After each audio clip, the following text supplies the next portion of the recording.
അതില് അജീബ് പോളിന്റെ റൂമിനകത്ത് ഞാൻ പോയപ്പോ ഈ പറയുന്ന ബൈബിളിന്റെ കാര്യങ്ങളെ കുറിച്ച് ഞാൻ 2-3 ചോദ്യങ്ങൾ ചോദിച്ചപ്പോ അജീബ് പോൾ എന്നോട് ചോദിച്ചത്, സേനാപതി താങ്കൾ ഒരു വിശ്വാസിയാണോ, ദൈവവിശ്വാസിയാണോ എന്ന് ചോദിച്ചു. ഞാൻ പറഞ്ഞു ഞാനൊരു വിശ്വാസിയല്ല, നിലവിൽ ഒരു വിശ്വാസിയല്ല, നിലവിൽ, നാളെ വിശ്വാസിയാകാം. അപ്പൊ നിങ്ങൾക്ക് ഈ റൂമിൽ ചോദ്യങ്ങൾ ചോദിക്കാനോ ഞങ്ങൾ പറയുന്ന വാദത്തെ ഖണ്ഡിക്കാനോ അവകാശമില്ല എന്ന് പറഞ്ഞപ്പോൾ ഞാൻ വെച്ച സ്റ്റേറ്റ്മെന്റുകൾ എല്ലാം ഞാൻ പിൻവലിച്ച് ഞാൻ ആ റൂമിൽ നിന്ന് ഇറങ്ങിപ്പോന്നു. അതാണ് എന്റെ മര്യാദ. അപ്പൊ അജീബ് പോളും മറ്റുള്ള ആൾക്കാർ ഈ പറയുന്ന ക്രിസ്ത്യൻസോ അങ്ങനെ എന്തൊക്കെ 3-4 ആൾക്കാർ എന്നോട് ആ രീതിയിൽ അപമര്യാദ രീതിയിൽ മോശമായി സംസാരിച്ചപ്പോ പിന്നെ അവരോട് നമുക്ക് സംസാരിക്കേണ്ട കാര്യമില്ല എന്ന് തോന്നിയപ്പോൾ ഞാൻ പറഞ്ഞു, ഞാൻ ചോദിച്ച ചോദ്യങ്ങൾ പിൻവലിച്ചിരിക്കുന്നു, ഞാൻ വെച്ച സ്റ്റേറ്റ്മെന്റ് പിൻവലിച്ചിരിക്കുന്നു, എന്നോട് ക്ഷമിക്കുന്നു പറഞ്ഞു. ഞാൻ ക്ഷമ പറഞ്ഞു ആ റൂമിൽ നിന്ന് ഇറങ്ങിയപ്പോ നിങ്ങൾക്ക് റിപ്ലൈസ് കേട്ടാൽ നിങ്ങൾക്ക് മനസ്സിലാവും. അത് വിശ്വാസികൾക്ക് മാത്രം സംസാരിക്കാൻ പറ്റുന്ന റൂമാണെന്ന് അറിഞ്ഞിരുന്നെങ്കിൽ ഞാൻ അങ്ങോട്ട് കയറത്തില്ലായിരുന്നു. ഈ ബൈബിളുമായി സംബന്ധിച്ച് ചില വിഷയങ്ങൾ അവിടെ സംസാരിക്കുന്നത് കേട്ടപ്പോൾ ഞാൻ 2-3 ക്വസ്റ്റ്യൻ അവിടെ ചോദിച്ചപ്പോൾ അവർക്കത് ഇഷ്ടപ്പെട്ടില്ല എന്നോ എനിക്കറിയത്തില്ല. എന്തായാലും ഞാൻ ക്ഷമയും പറഞ്ഞു, സോറിയും പറഞ്ഞു, ഞാൻ അവിടെ നിന്ന് ഇറങ്ങിപ്പോന്നു. ഹരിച്ചേട്ടൻ പോയോ? ഓക്കെ, പാസ്റ്റർ ഫ്രീ ആകും കേട്ടോ, ഉടനെ ആകും കേട്ടോ, എന്നിട്ട് സംസാരിക്കാം. പറഞ്ഞോ. എന്നാ സേനാപതി സ്റ്റാർട്ട് ചെയ്തോ. അപ്പൊ ഒറ്റ കണ്ടീഷനേ ഉള്ളൂ, സേനാപതി ചോദ്യം ചോദിച്ചതിന് ശേഷം പാസ്റ്റർ മൈക്ക് എടുക്കുമ്പോൾ മ്യൂട്ട് ചെയ്യണം കേട്ടോ, ഇടയ്ക്ക് കയറരുത്. പാസ്റ്റർ പറഞ്ഞതിന് ശേഷം സംസാരിക്കാം. ഓക്കെ. അതായത് പാസ്റ്റർ, ഞാൻ ഈ POC ബൈബിളാണ് എന്റെ കയ്യിൽ, ഈ സത്യവേദ പുസ്തകമല്ല, സത്യം പറഞ്ഞാൽ എന്റെ കയ്യിൽ ഇല്ലാത്തതുകൊണ്ട്. അപ്പൊ POC ബൈബിളിനകത്ത് ഞാൻ വായിക്കുമ്പോൾ ഇസ്രായേൽ എന്ന് പറയുന്ന ഒരു ജനത്തെ കുറിച്ച് കൃത്യമായിട്ട് ഇതിനകത്ത് വായിക്കുന്നത് ഒത്തിരി പുസ്തകം, എനിക്ക് ഒരു 10-600 വചനങ്ങളിൽ ഈ ഇസ്രായേലിനെ കുറിച്ച് എഴുതപ്പെട്ടിട്ടുണ്ട്. അന്ന് കർത്താവ് ഇസ്രായേൽ ജനത്തിന്റെ മുൻപാകെ ജോഷുവയെ മഹത്വപ്പെടുത്തി, അവർ മോശയെ പോലെ അവനെ ബഹുമാനിച്ചു എന്നൊക്കെ പറഞ്ഞ് അങ്ങനെ കുറേ വചനങ്ങൾ. അത് ജോഷുവയുടെ പുസ്തകം 4:14 പറയുന്നത്. അവൻ ഇസ്രായേൽ ജനത്തോട് പറഞ്ഞു, ഭാവിയിൽ നിങ്ങളുടെ സന്തതികൾ പിതാക്കന്മാരോട് ഈ കല്ലുകൾ എന്ത് സൂചിപ്പിക്കുന്നു എന്ന് ചോദിക്കൂ എന്നൊക്കെ പറഞ്ഞു. അങ്ങനെ ഒത്തിരി കാര്യങ്ങൾ ഇതിനകത്ത് വായിക്കുമ്പോൾ ഒരു ഇസ്രായേൽ എന്ന് പറയുന്ന ഒരു ജനവിഭാഗത്തെ പ്രതിനിധീകരിക്കുന്ന രീതിയിൽ ആ ഒരു ജനവിഭാഗത്തിന് വേണ്ടി മാത്രമായിട്ട് ഈ ബൈബിൾ എഴുതിയതായിട്ട് രീതിയിൽ ഞാൻ വായിക്കുമ്പോൾ എനിക്ക് മനസ്സിലാവുന്നുണ്ട്. അതെന്താണെന്നൊന്ന് പറഞ്ഞു തരാമോ? ഒറ്റ ചോദ്യമുള്ളത്. ഇസ്രായേൽ എന്ന് പറഞ്ഞാല് യാക്കോബിനെ വിളിച്ച ഒരു പേരാണ്. ദൈവത്തിന്റെ പ്രഭു എന്നാണ് അതിന്റെ അർത്ഥം. യാക്കോബിന്റെ മക്കള് പൊതുവായിട്ട് ഇസ്രായേൽ എന്ന് അറിയപ്പെട്ടു. അപ്പൊ അത് പിന്നെ ഗോത്രങ്ങളായും കുലങ്ങളുമായിട്ടും ഒക്കെ തിരിഞ്ഞവര്. അപ്പൊ ആ ഒരു ജനതയെ ഇസ്രായേൽ എന്നാണ് വിളിക്കുന്നത്. അവരുടെ ഇടയിലേക്ക് വന്നിട്ടുള്ള പ്രവാചകന്മാരാണ് ഇസ്രായേലിനുള്ള അനുഗ്രഹങ്ങൾ, വാഗ്ദത്തങ്ങൾ, താക്കീതുകൾ, മുന്നറിയിപ്പുകൾ ഇതൊക്കെ കൊടുക്കുന്നതായിട്ടാണ് ബൈബിളിൽ രേഖപ്പെടുത്തിയിരിക്കുന്നത്. ഇതൊക്കെ യഹൂദന്റെ തിരുവെഴുത്തുകളാണ്, അവരുടേതാണ്. ഇപ്പൊ ഞങ്ങളുടെ പിതാക്കന്മാർ, നിങ്ങളുടെ പിതാക്കന്മാർ, നമ്മുടെ പിതാക്കന്മാർ എന്നൊക്കെ വായിക്കുമ്പം ഇത് കായംകുളത്തും കൊട്ടാരക്കരയിലും കോതമംഗലത്തും കോട്ടയത്തും ഒന്നും ഇരുന്ന് വായിക്കുന്നവരായിട്ട് ഒരു ബന്ധവുമില്ല. അവരുടെ ഒന്നും പിതാക്കന്മാരല്ലിത്. അപ്പം വളരെ വിറയ്ക്കുന്ന ഒരു വൈബ്രേഷൻ ശബ്ദം ഇട്ട് പെന്തക്കോസിലൊക്കെ ആയിരുന്നപ്പോ നമ്മുടെ പിതാക്കന്മാർ എന്ന് എങ്ങനെയാണ് നമ്മുടെ പിതാക്കന്മാരാകുന്നേ? നമ്മുടെ പിതാക്കന്മാരല്ല, അത് ഇസ്രായേലിൻ്റെതാണ്. അത് ഇസ്രായേലിനുള്ള തിരുവെഴുത്തുകളാണ്, ഇസ്രായേലിനോടുള്ള ഉടമ്പടികളാണ്, ഇസ്രായേലിന് കൊടുത്ത മുന്നറിയിപ്പുകളാണ്, താക്കീതുകളാണ്, വാഗ്ദത്തങ്ങളാണ്, എല്ലാം അവരുടേതാണ്. അപ്പൊ വാഗ്ദത്തങ്ങൾ അവർക്കുള്ളത്, പിതാക്കന്മാരും അവർക്കുള്ളത്, ഉടമ്പടികൾ അവരുടേതാണ്. ഇപ്പൊ താങ്കൾ വായിച്ച 700 വാക്യം വായിച്ചെന്ന് പറഞ്ഞാൽ 700 അവരുടേതാണ്. സേനാപതി പോയി കേട്ടോ, കിട്ടുണ്ണി. ഞാനേ ഒരു കോള് വന്നോണ്ട് സോറി, ഞാൻ പറയുന്നത് ഒരു കോള് വന്നോണ്ട് പോയതാ. അപ്പൊ അങ്ങനെ ഒരു അങ്ങനെയാണെങ്കിൽ ഈ പറയുന്ന ലോകത്തിലുള്ള ഈ 10-40,000 സഭകളിൽ വിശ്വസിക്കുന്ന ക്രിസ്തീയ വിശ്വാസം അടിയുറച്ച് വിശ്വസിക്കുന്ന ആളുകൾ ഈ ബൈബിൾ വചനങ്ങൾ അവർക്ക് വേണ്ടി എഴുതിയതാണ്, അവർ ഇതിന്റെ ആളുകളാണ് എന്ന് തെറ്റിദ്ധരിക്കപ്പെട്ടുകൊണ്ട് ഈ സഭകളിലൊക്കെ പഠിപ്പിച്ചു കൊടുക്കുന്ന ദൈവവചനങ്ങൾ വിശ്വസിക്കുന്ന ആളുകൾ എങ്ങനെ ഈ ഇസ്രായേൽ എന്ന് പറയുന്ന ഈ ഒരു ഗോത്രീയ സമൂഹത്തെ മനസ്സിലാക്കും? ആ ചോദ്യം വ്യക്തമല്ല. ഇസ്രായേൽ എന്ന് പറയുന്നതുമായിട്ട് തങ്ങളും അതിന്റെ ഭാഗമാണെന്ന് പുസ്തകം വായിച്ച് അങ്ങ് ധരിക്കുകയാണ്. അത് പഴയ കാലത്ത് എന്റെയൊക്കെ ചെറുപ്പത്തിൽ മോഹൻലാലിന്റെ സിനിമ കണ്ടിറങ്ങി വരുന്ന നല്ലൊരു പങ്ക് ആളുകളും ചെരിഞ്ഞാ നടന്നുകൊണ്ടിരുന്നത്. ഈ അനുപമ തിയേറ്ററിൽ നിന്നൊക്കെ ആളുകൾ ഇറങ്ങി വരുമ്പോൾ കാണാം ചെരിഞ്ഞ് ഇങ്ങനെ ഒരു കടല എന്നൊക്കെ പറഞ്ഞ് ഒരു കടല മേടിക്കുന്നൊക്കെ കാണാം. അപ്പൊ എല്ലാവർക്കും കുറച്ചു നേരം കഴിയുമ്പോൾ മോഹൻലാൽ അതൊക്കെ അങ്ങ് തോന്നുക. അപ്പൊ അതുപോലെ ബൈബിൾ വായിച്ചും പ്രസംഗം കേട്ടും ഇതൊക്കെ നമ്മുടെ പിതാക്കന്മാരാണെന്നും നമുക്കുള്ള വാഗ്ദത്തമാണെന്നും തോന്നുകയാണ്. ഒരു തോന്നലെന്നുള്ളതേ ഉള്ളൂ, അതിനകത്ത് യാഥാർത്ഥ്യമൊന്നും. അപ്പൊ അങ്ങനെയാണെങ്കിൽ ഷിബു പാസ്റ്റർ, അതിലൊരു ചെറിയൊരു സംശയമുണ്ട്. അപ്പോസ്തല പ്രവർത്തനങ്ങളിൽ 5-ാം അധ്യായം 31-ാം വാക്യത്തിൽ പറയുന്നുണ്ട് ഇസ്രായേലിന്റെ പാപമോചനത്തിനും, സോറി ഞാൻ അത് ഒന്നും കൂടെ എടുക്കാം.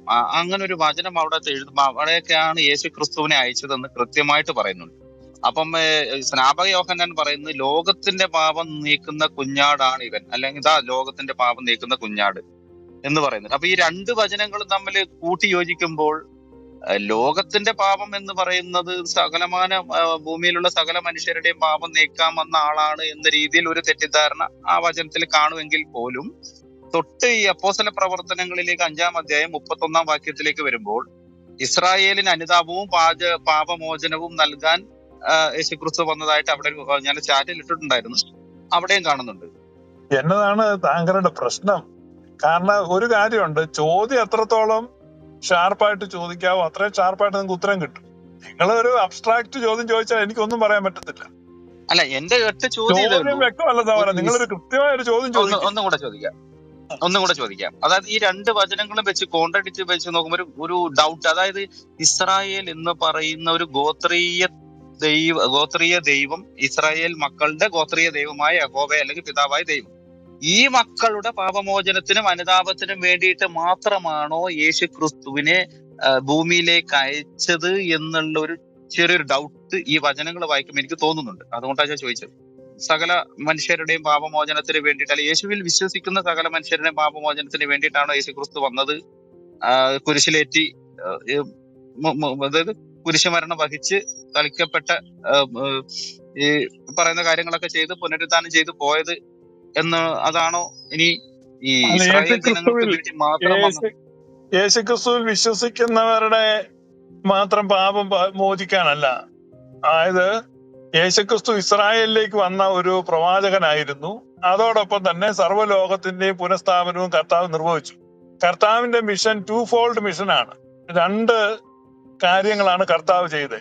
ഒന്ന്, ഇസ്രായേലിനോടുള്ള ഒരു ബന്ധത്തിലുള്ള പ്രവചന ശുശ്രൂഷ കർത്താവ് നിവർത്തിച്ചു, പ്രവാചകനായിട്ട് ഇസ്രായേലിൽ വെളിപ്പെട്ടു. ആ വാക്യങ്ങളൊക്കെ വായിച്ചിട്ടാണ് പലരും പ്രസംഗിക്കുകയും നമ്മളോടുള്ള ഒരു ഇടപെടലാണ് അതെന്നൊക്കെ ചിന്തിക്കുകയും ചെയ്യുന്നത്. അത് തികച്ചും തെറ്റാണ്. കാരണം കർത്താവിന്റെ 2 വിധത്തിലുള്ള ശുശ്രൂഷ ഉണ്ടായിരുന്നു. അതുകൊണ്ടാണ് ഗലാത്യർ 4:4 അവൻ സ്ത്രീയിൽ നിന്ന് ജനിച്ചവനായി ന്യായപ്രമാണത്തിന് കീഴ് ജനിച്ചവനായി എന്ന് എഴുതിയിട്ടുണ്ട്. അപ്പം 2 പ്രാവശ്യം അവൻ ന്യായപ്രമാണത്തിന് കീഴിൽ സ്ത്രീയിൽ നിന്ന് ജനിച്ചെന്നോ സ്ത്രീയിൽ നിന്നും ന്യായപ്രമാണത്തിന് കീഴ് ജനിച്ചെന്നോ എഴുതിയാൽ മതിയായിരുന്നു. അങ്ങനെയല്ല എഴുതിയിരിക്കുന്നത്. നിങ്ങൾ ഗലാത്യർ 4:4 നോക്ക്. അവിടെ സ്ത്രീയിൽ നിന്ന് ജനിച്ചവനായി ന്യായപ്രമാണത്തിന് കീഴിൽ നിന്ന് ജനിച്ചവനായി എന്ന് 2 ജനനത്തെ എഴുതുന്നുണ്ട്. അപ്പൊ യേശുക്രിസ്തുവിന് 2 ജനനമാണ്, 2 ദൗത്യമാണ്. ആ ദൗത്യങ്ങൾ മാറിപ്പോകരുത്. ഒന്നാമത്തെ ദൗത്യം യെരുശലേമിനോടല്ല ഇസ്രായേലിനോടുള്ള ബന്ധത്തിലുള്ള ദൈവിക സന്ദേശം, പ്രവചനം, ഇടപെടലുകൾ, ന്യായവിധി, അതെല്ലാം അവിടെ നടന്നു. ഇതുമായിട്ടൊന്നും നമുക്കൊരു ബന്ധവുമില്ല. രണ്ടാമത്തെ 2-fold മിനിസ്ട്രിയിലെ 2nd fold എന്ന് പറഞ്ഞു കഴിഞ്ഞാൽ യേശുക്രിസ്തു മറ്റുള്ള ആളുകളോടുള്ള ബന്ധത്തിലാണ്. അതെന്തിനാണ്? Installation of Christ in the hearts of people.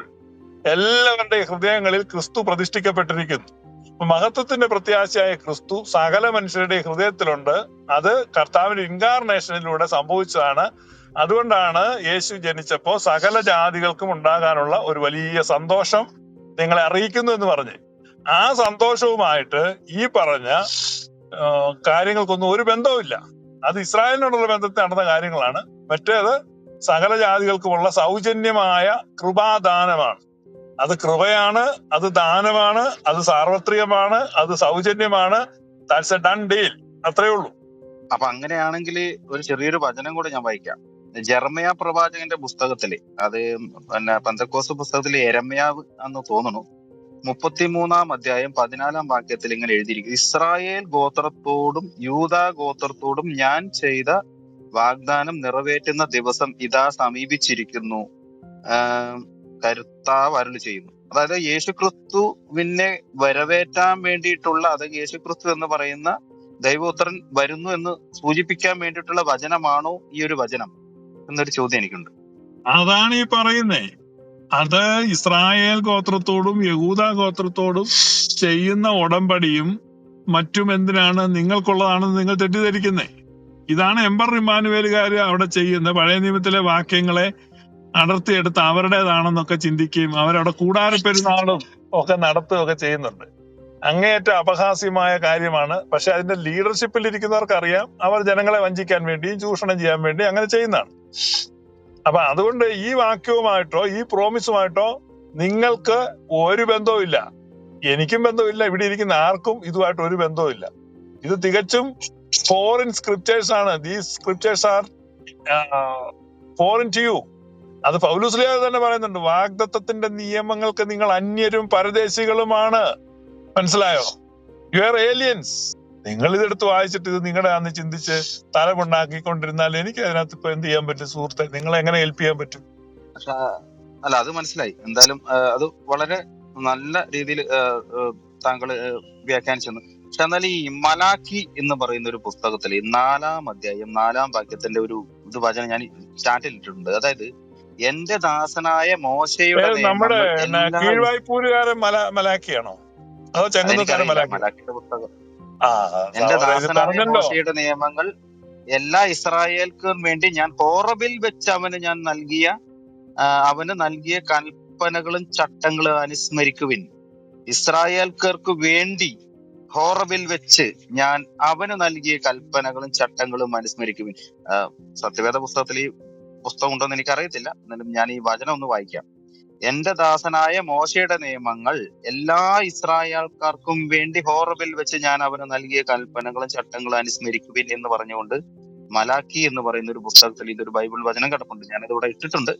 അപ്പം ഇതൊരു ഗോത്രീയ ദൈവമാണോ? അത് ഞാൻ പറഞ്ഞില്ല, വീണ്ടും വീണ്ടും ചോദിക്കുന്നത്, ഇങ്ങനെ ഒരു ഗോത്രത്തിന് വേണ്ടി മാത്രം ഉണ്ടാക്കിയ ദൈവമാണെന്നൊരു സംശയത്തിന്റെ പുറത്താണ് ഞാൻ ചോദിക്കുന്നത്. അപ്പൊ ഈ ഇസ്രായേൽക്കാർക്ക് വേണ്ടി മാത്രമായിട്ടൊരു നിയമങ്ങളും കൽപ്പനകളും ചട്ടങ്ങളും ദൈവം ഉണ്ടാക്കി കൊടുത്തു എന്ന് പറയുമ്പോൾ അത് അവിടെ ഒരു കോൺട്രഡിക്ഷൻ ഇല്ലേ പാസ്റ്ററെ? ഇല്ല, കോൺട്രഡിക്ഷൻ ഇല്ല. അതായത് ന്യായപ്രമാണം എന്തിനാണെന്നുള്ളതിനെ കുറിച്ച് പല ആളുകൾക്കും അറിവില്ല. ന്യായപ്രമാണം എന്തിനാണ് എന്ന് ഗലാത്യ ലേഖനത്തിൽ പൗലോസ് പറയുന്നുണ്ട്. അത് ലംഘനങ്ങൾ നിമിത്തം കൂട്ടിച്ചേർത്തതാണ്. ന്യായപ്രമാണം it was not the part of original plan. അപ്പൊ അതുകൊണ്ട് നിങ്ങൾ ഈ ന്യായപ്രമാണം, അതായത് അബ്രഹാമിനോടാണ് ദൈവം വാഗ്ദത്തം ചെയ്തത്. അബ്രഹാമിനോട് ചെയ്ത വാഗ്ദത്തം നിന്നിൽ സകല ജാതികളും അനുഗ്രഹിക്കപ്പെടുമെന്നാണ്. ഈ വാഗ്ദത്തം ക്രിസ്തുവിൽ പൂർത്തിയാകുന്നു. അപ്പൊ അബ്രഹാം കഴിഞ്ഞാൽ നിങ്ങൾ നേരെ ക്രിസ്തുവിലേക്ക് വന്നാൽ മതി. ഈ ബൈപ്പാസ് ചെയ്യണം. ബാക്കി ഇടയ്ക്ക് കാണുന്നെല്ലാം അതെല്ലാം യഹൂദനുമായിട്ടുള്ള കളികളാണ്. ഇത് നിങ്ങളെ ബാധിക്കുന്നില്ല. ദൈവം അബ്രഹാത്തിന് വാഗ്ദത്തം കൊടുത്തു. അബ്രഹാത്തിന് കൊടുത്ത വാഗ്ദത്തം ക്രിസ്തുയേശുവിലൂടെ പൂർത്തിയാക്കി. അതുകൊണ്ടാണ് ഗലാത്യ ലേഖനത്തിൽ പറയുന്നത്, അബ്രഹാമിന്റെ അനുഗ്രഹം ക്രിസ്തുയേശുവിലൂടെ ജാതികൾക്ക് വരേണ്ടതിന് നാം ആത്മാവെന്ന വാഗ്ദത്ത വിഷയം വിശ്വാസത്താൽ പ്രാപിക്കുന്നു.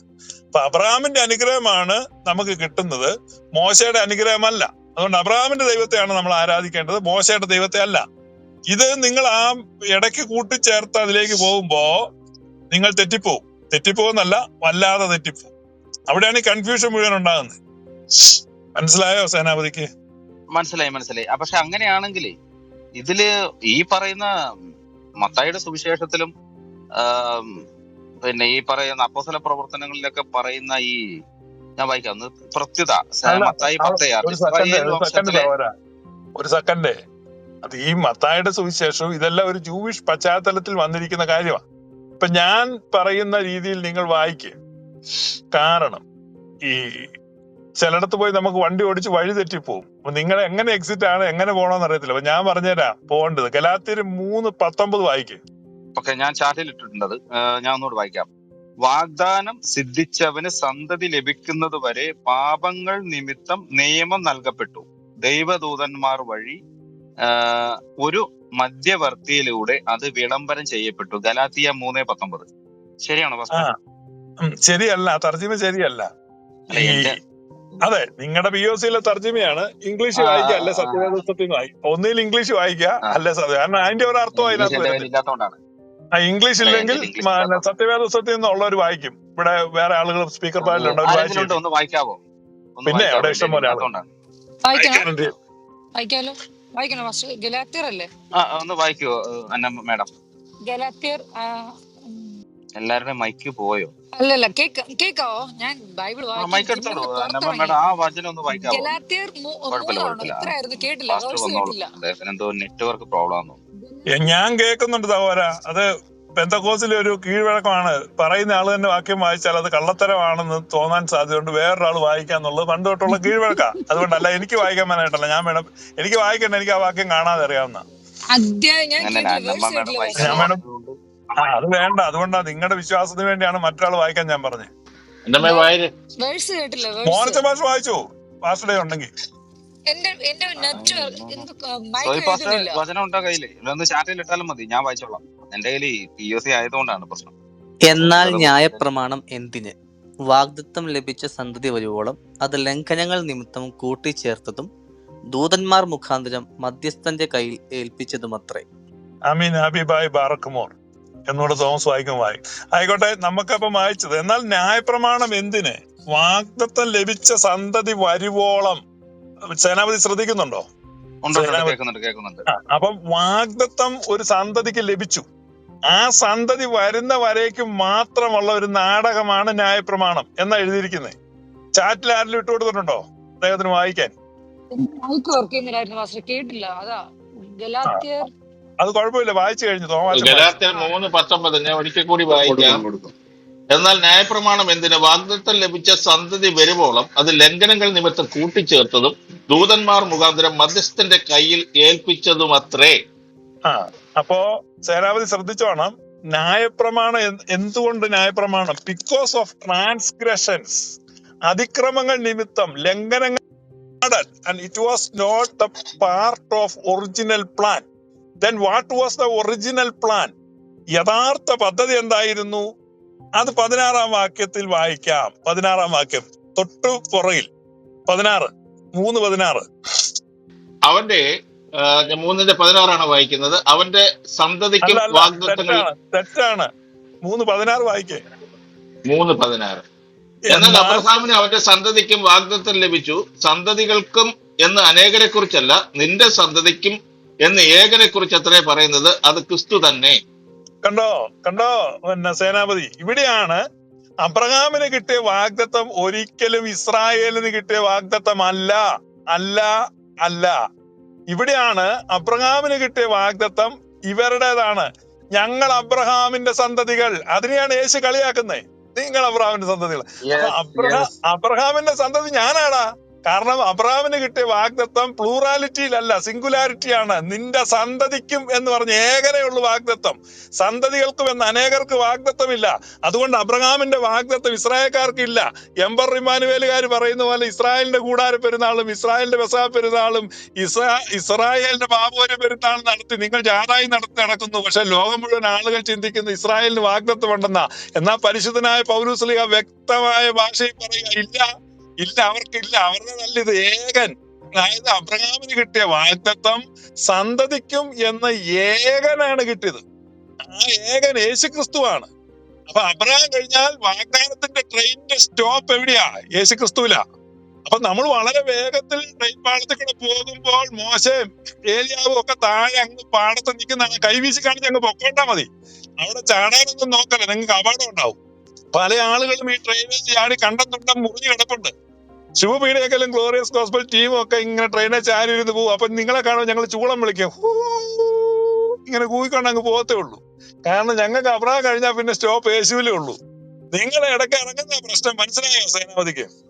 ഇപ്പോഴാണ് എനിക്ക് അതിന്റെ ഒരു ഗുഡ് സെൻസ് പിടികിട്ടിയത്.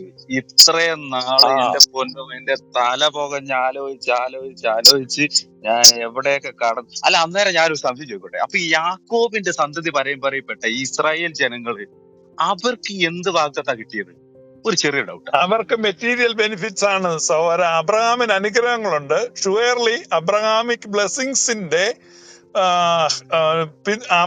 ബ്ലെസ്സിങ്സിന്റെ പിന്തുടർച്ച ഈ ഇസ്രായേലിനുണ്ട്. അതുകൊണ്ടാണ് ഇസ്രായേൽക്കാർ ഇപ്പോഴും ബുദ്ധിപരമായിട്ട് വളരെ മേന്മയുള്ളതും വളരെയധികം അവര് മെറ്റീരിയലി ബെനിഫിറ്റഡ് ആകുന്നതും.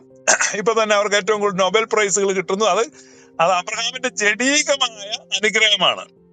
അബ്രഹാമിന്റെ അനുഗ്രഹം 2-fold ആണ്. അബ്രഹാമിനെ കൂടാരത്തിന് പുറത്തേക്ക് വിളിച്ചിട്ട് ദൈവം പറഞ്ഞു, അബ്രഹാമേ നീ നോക്ക്, ഈ മണൽപ്പരപ്പ് നീ കണ്ടോ? ഈ മണൽത്തരികൾ പോലെ ഞാൻ നിനക്ക് സന്തതികളെ വർദ്ധിപ്പിക്കും. രണ്ടാമത് പറഞ്ഞു, നീ ആകാശത്തിലേക്ക് നോക്കിക്കേ, ആ നക്ഷത്രങ്ങളെ കാണുന്നുണ്ടോ? ആ നക്ഷത്രങ്ങൾ പോലെ ഞാൻ നിനക്ക് സന്തതിയെ വർദ്ധിപ്പിക്കും. ഇതെന്തോന്ന് കളി? അപ്പൊ 2 തരത്തിലുള്ള ബ്ലെസ്സിങ്ങും രണ്ട് തരത്തിലുള്ള ഡിസെൻഡൻസും അബ്രഹാമിനുണ്ട്. ഒന്ന് അവന്റെ ഫിസിക്കൽ ഡിസെൻഡൻസ് ഓഫ് എബ്രഹാം ആണ്, ഭൗതികമായിട്ടുള്ള മക്കളാണ്. അതിപ്പോ അതിനകത്ത് ഇസ്രായേൽ വരും, അവർക്ക് ആ അനുഗ്രഹങ്ങളുണ്ട്. എന്നാൽ ആകാശത്തിലെ നക്ഷത്രങ്ങൾ എന്ന് പറയുന്നത് ആത്മീകമായ സന്തതികളാണ്. അത് വിശ്വാസത്താൽ അബ്രഹാമിന്റെ മക്കളാകുന്നവരെ കുറിച്ചുള്ള വാഗ്ദത്തമാണ്. അതുകൊണ്ടാണ് യേശു ക്രിസ്തു 12 അപ്പോസ്തലന്മാരെ ഭൂമിയിൽ വെച്ച് വിളിച്ചാക്കി. എന്തിനാണ്? ഇസ്രായേൽ ഗോത്രത്തിലെ കാണാതെ പോയ ആടുകളുടെ അടുക്കലേക്ക് അല്ലാതെ ഞാൻ നിങ്ങളെ അയക്കുന്നില്ല, എന്നെ അയച്ചിട്ടില്ല, നിങ്ങൾ അങ്ങോട്ട് മാത്രമേ പോകാവുള്ളൂ, ശമരിയരുടെ പട്ടണത്തിൽ കടക്കുകയോ ജാതികളുടെ അടുക്കൽ പോവുകയോ ചെയ്യരുതെന്ന് അവരോട് കർശനമായി കൽപ്പിച്ചു. കാരണം മണൽത്തരികൾക്കുള്ള അനുഗ്രഹമാണ്, മണൽത്തരികൾ വാരിക്കൂട്ടാനുള്ള നിർദ്ദേശമാണ് അവർക്ക് കൊടുത്തത്. എന്നാൽ ആകാശത്തിലെ നക്ഷത്രങ്ങൾ പോലെയുള്ള ലോകത്തിലെ വിവിധ ജാതികൾക്കുള്ള സന്ദേശം കൊടുക്കുവാൻ യേശു ക്രിസ്തു ഈ 12 അപ്പോസ്തലന്മാരെ അല്ല, മറിച്ച് ഉയർത്തെഴുന്നേറ്റ് കഴിഞ്ഞ് സ്വർഗത്തിൽ നിന്ന് പൗലോസ്ലീഹായെ വിളിച്ചു. അതുകൊണ്ടാണ് സ്വർഗീയ വിളിക്ക് ഓഹരിക്കാരായവളെ ഭൂമിയിൽ ശരീരത്തിൽ ഇരിക്കുമ്പോൾ അല്ല യേശു പൗലൂസിനെ വിളിച്ചത്. കാരണം നക്ഷത്രങ്ങളെ വാരിക്കൂട്ടാനുള്ള അപ്പോസ്തലനാണത്, നക്ഷത്രങ്ങളുടെ അപ്പോസ്തലനായിട്ട് പൗലൂസിനെ വിളിക്കുന്നത് പുനരുത്ഥാനം ചെയ്ത് തേജസ്സിന്റെ ശരീരത്തിൽ ഇരുന്ന് സ്വർഗത്തിൽ നിന്ന് കർത്താവ് വിളിച്ചു, ശൗലേ ശൗലേ. ഭൂമിയിൽ നിന്ന് വിളിച്ചു, ശീമോനെ ശീമോനെ. അപ്പൊ ശീമോനെ എന്ന് ഭൂമിയിൽ നിന്ന് വിളിച്ചതുപോലെ സ്വർഗത്തിൽ നിന്ന് ശൗലേ ശൗലേ എന്ന് വിളിച്ച് ഈ രണ്ട് അതായത് യഹൂദന്റെ അപ്പോസ്തലനെയും ജാതികളുടെ അപ്പോസ്തലനെയും വെച്ച്. അതുകൊണ്ടാണ് പരിശുദ്ധ യാക്കോബായ സുറിയാനി സഭ പത്രോസ് പൗലൂസ് ലീഗന്മാരുടെ പെരുന്നാൾ നടത്തുന്നത്. പള്ളി വെക്കുമ്പോ പത്രോസ് പൗലൂസ് ലീഗന്മാരുടെ പേര് പള്ളി വെക്കുന്നേ. Saint Peter and Saint Paul's church, feast of Saint Peter and Saint Paul, ഇത് ഒരുമിച്ചാണ് സഭ കാണുന്നത്. ഈ രണ്ടുപേരും അന്ത്യോക്യയിലെ സഭയിൽ മൂപ്പന്മാരായിട്ടിരുന്നു. അന്ത്യോക്യ സഭയുടെ ഓമന പുത്രന്മാരാണ് പത്രോസ് ലീഗായും പൗലൂസ് ലീഗായും. അതാണ് ഒരു യാക്കോബായക്കാരനെ അഭിമാനിക്കുന്നത്. മനസ്സിലായോ? ഞങ്ങളുടെ പത്രോസ് പൗലൂസ് ലീഗന്മാരാണ്. അവരെ രണ്ട് മിനിസ്ട്രിയാ ചെയ്യിച്ചത്. സ്വർഗീയ വിളിയും ഭൗമിക വിളിയും രണ്ടും അവിടെയാണ്. അപ്പൊ ഭൗമിക വിളിയാണ് പത്രോസ് ലീഗായിലേക്ക് വന്നിട്ട് ഈ മണൽത്തരികളിലേക്ക് പോവുകയാണ് ആ മിനിസ്ട്രി 12 സ്ലീഹന്മാരുടെ. പക്ഷെ പൗലൂസ് ലീഗായുടേത് നക്ഷത്രങ്ങളെ വാരിക്കൂട്ടുക. അതുകൊണ്ടാണ് അനേകരെ ഇവരെ ജ്യോതിസുകളെ പോലെ ഓടി എന്ന് കൊലാസിലേറ്റ് പൗലൂസ് ലീഗ പറയുന്നത്. നക്ഷത്രങ്ങളെ പോലെയാണ് അവർ, ആകാശമണ്ഡലത്തിലെ നക്ഷത്രങ്ങൾ പോലെ ശോഭിക്കുമെന്നാണ് പലരെയും നീതിയിലേക്ക് നടത്തുന്നവരെന്നാണ് ദാനിയേൽ പ്രവചിക്കുന്നത്. അപ്പൊ അത് നക്ഷത്രങ്ങൾ പോലെയാണ്. അപ്പൊ സ്റ്റാർസ് എന്ന് പറയും, ഇംഗ്ലീഷ് സ്റ്റാർസ് എന്നാ പറയുന്നത്. ഇന്ന് നമുക്കറിയാം വിവിധ മേഖലകളിൽ, സിനിമാ മേഖലയിലും ഒക്കെ ശോഭിക്കുന്നവരെ സ്റ്റാർ എന്നാ വിളിക്കുന്നത്. സ്റ്റാർ അത് ഒറിജിനലി അത് എവിടെ അറിയോ? ബിബ്ലിക്കൽ കോൺസെപ്റ്റ് ആണ്. നക്ഷത്രം എന്ന് വിളിക്കുക, സ്റ്റാർ. എന്താണ് സ്റ്റാർ ആയി മാറി. അപ്പൊ ആരാണ് സ്റ്റാർ? ഇന്ന് നിങ്ങൾക്ക് ഇസ്രായേലുമായിട്ട് ബന്ധമില്ല എന്ന് പറഞ്ഞപ്പോ ആദ്യത്തെ ഈ സെഷൻ കേട്ടപ്പോ നിങ്ങളുടെ ഉള്ളിൽ ചിലപ്പോൾ ഡിസപ്പോയിന്റ്മെന്റ് വന്നു കാണും. എന്നാൽ ഇപ്പോൾ നിങ്ങൾ അതിനേക്കാൾ വലിയ പദവിയിലേക്ക് വന്നിരിക്കുകയാണ്. അതുകൊണ്ടാണ് അവർ നമ്മെ കൂടാതെ രക്ഷാപൂർത്തി പ്രാപിക്കാതിരിക്കേണ്ടതിന് ദൈവം നമുക്ക് ഏറ്റവും മികച്ചത് ഒന്നിനെ മുൻകരുതിയിരുന്നു എന്ന് എബ്രായ ലേഖനത്തിൽ പറയുന്നത്. അവർ നമ്മെ കൂടാതെ രക്ഷാപൂർത്തി, ഈ മണൽത്തരികൾ മാത്രം വാരിക്കൊണ്ട് പോകാനല്ല, മണൽത്തരികളും നക്ഷത്രങ്ങളും. ഇപ്പോൾ നോക്ക്, ആ മധ്യപൂർവ്വ ദേശത്തെ ആ രാത്രിയിൽ തെളിഞ്ഞ ആകാശത്ത് 5800-ലധികം നക്ഷത്രങ്ങൾ കത്തിമിന്നി നിൽക്കുമ്പോൾ ആ കൂടാരത്തിന്റെ പുറത്ത് നിൽക്കുന്ന അബ്രഹാമിനോട് ദൈവം അരുളി ചെയ്യുന്ന, അബ്രഹാമേ നീ ആകാശത്തേക്ക് നോക്കുക, ഈ നക്ഷത്രങ്ങൾ പോലെ നിനക്ക് സന്തതികളെ ഞാൻ ജനിപ്പിക്കും. അതുകൊണ്ട് നമുക്കും സംശയം കൂടാതെ വിളിക്കാം, അബ്രഹാം നമ്മുടെ പിതാവാണ്. Is A father of all believers. അതുകൊണ്ടാണ് യാക്കോബക്കാര് പാടുന്ന, ഇവൻ അബ്രഹാത്തിന്റെയും ഇസഹാക്കിനുടെയും. അബ്രഹാത്തിന്റെ ദൈവം, ഇസാഖിന്റെ ദൈവം, യാക്കോബിന്റെ ദൈവം എന്ന് പറയാൻ നമുക്ക് എങ്ങനെയാണ്? We are not physical descendants, but spiritually talking we are his children and Abraham is our father. ഇതാണ് ഇതിന്റെ പിക്ചർ. അപ്പൊ മല്ല പിടി കിട്ടിയോ സേനാപതിക്ക്? പിടി. അപ്പൊ മനസ്സിലായി. അപ്പൊ എനിക്കൊരു അതുകൊണ്ട് നമുക്കും സംശയം കൂടാതെ വിളിക്കാം, അബ്രഹാം നമ്മുടെ പിതാവാണ്. Is A father of all believers. അതുകൊണ്ടാണ് യാക്കോബക്കാര് പാടുന്ന, ഇവൻ അബ്രഹാത്തിന്റെയും ഇസഹാക്കിനുടെയും. അബ്രഹാത്തിന്റെ ദൈവം, ഇസാഖിന്റെ ദൈവം, യാക്കോബിന്റെ ദൈവം എന്ന് പറയാൻ നമുക്ക് എങ്ങനെയാണ്? We are not physical descendants, but spiritually talking we are his children and Abraham is our father. ഇതാണ് ഇതിന്റെ പിക്ചർ. അപ്പൊ മല്ല പിടി കിട്ടിയോ സേനാപതിക്ക്? പിടി. അപ്പൊ മനസ്സിലായി. അപ്പൊ എനിക്കൊരു ചെറിയൊരു ഡൗട്ടാണ്. അതായത് പിതാവായ ദൈവം, യഹോവയായ ദൈവം അബ്രഹാമത്തിലൂടെ ദൈവമക്കൾക്ക് വേറൊരു രീതിയിലുള്ള അനുഗ്രഹവും, രണ്ടാമത് വന്ന യേശു ക്രിസ്തുവിലൂടെയും പിന്നീട് വന്ന യേശു ക്രിസ്തുവിന്റെ ശിഷ്യനായോ അല്ലെ യേശു ക്രിസ്തുവിനെ നാഥന് രക്ഷകനായി സ്വീകരിച്ച പൗലോസിലൂടെയും കൂടെ രണ്ട് തരത്തിലുള്ള അനുഗ്രഹവും കൂടെ ഈ പറയുന്ന രീതിയിലേക്ക് ഈ മക്കളിലേക്ക് എത്തി എന്ന് തന്നെയല്ലേ ശിവപാസ്റ്റർ പറഞ്ഞു വന്നതിന്റെ ചുരുക്കരൂപം? അങ്ങനെയല്ല. പെട്ടകം ഓബേദോമിന്റെ വീട്ടിലിരുന്നു. പെട്ടകം നിമിത്തം ഓബേദോമിന്റെ കുടുംബം അനുഗ്രഹിക്കപ്പെട്ടു. ഓബേദോമിന്റെ കുടുംബം അനുഗ്രഹിക്കപ്പെട്ടു എന്ന് ദാവീദ് കേട്ടപ്പോൾ വീണ്ടും പെട്ടകം എടുക്കാൻ അവിടെ പോയി. എന്താണ്? ടെമ്പററി ആ പെട്ടകം അവിടെ വെച്ചു എന്നതുപോലെ താൽക്കാലികമായിട്ട് ലംഘനങ്ങൾ നിമിത്തം കൂട്ടിച്ചേർത്ത ന്യായപ്രമാണം ഇസ്രായേലിന് ലഭിച്ചപ്പോൾ അവിടേക്ക് കുറച്ച് അനുഗ്രഹങ്ങൾ വന്നു, സ്വാഭാവികം. എന്നാൽ ഒറിജിനൽ പ്ലാൻ ഇതൊന്നുമല്ല. അബ്രഹാമിലൂടെ സകല ജനങ്ങൾക്കും അവന്റെ സന്തതിയിലൂടെ അനുഗ്രഹിക്കപ്പെടും എന്നുള്ള വാഗ്ദത്തമാണ് കിട്ടിയത്. ആ വാഗ്ദത്തം ക്രിസ്തുയേശുവിൽ വന്നാണ് നിൽക്കുന്നത്. ക്രിസ്തുയേശുവിലൂടെ നമുക്ക് ആ വാഗ്ദത്തം ലഭിക്കുകയാണ്. അതാണ് ഗലാത്യർ 3 വായിക്കുന്നത്. ഗലാത്യർ 3 അധ്യായം താഴോട്ടൊന്ന് വായിക്കേ. അവിടെ അബ്രഹാമിന്റെ മോനച്ചമ്പാസ് ഒന്ന് വായിക്കേ. അബ്രഹാമിന്റെ അനുഗ്രഹം ക്രിസ്തുയേശുവിലൂടെ ജാതികൾക്ക് വരേണ്ട ആ വാക്യം ഒന്ന് വായിക്കും. അധ്യായം ഉണ്ട്. POC ബൈബിളിനകത്ത് ഗലാത്യ ലേഖനം 1-ം അധ്യായം മുതൽ അങ്ങ് വായിച്ചാൽ മതിയല്ലോ. ഞാൻ വായിക്കാം. 1-ം അധ്യായം 1-ാം വാക്യല്ലേ? ഞാൻ വായിക്കാൻ പറയുന്നത് 3-ാം അധ്യായം 1-ാം വാക്യമാണോ? ഞാൻ വായിച്ചോളൂ. ഞാനിപ്പം വായിച്ചതിന്റെ താഴോട്ട് വായിക്കാം.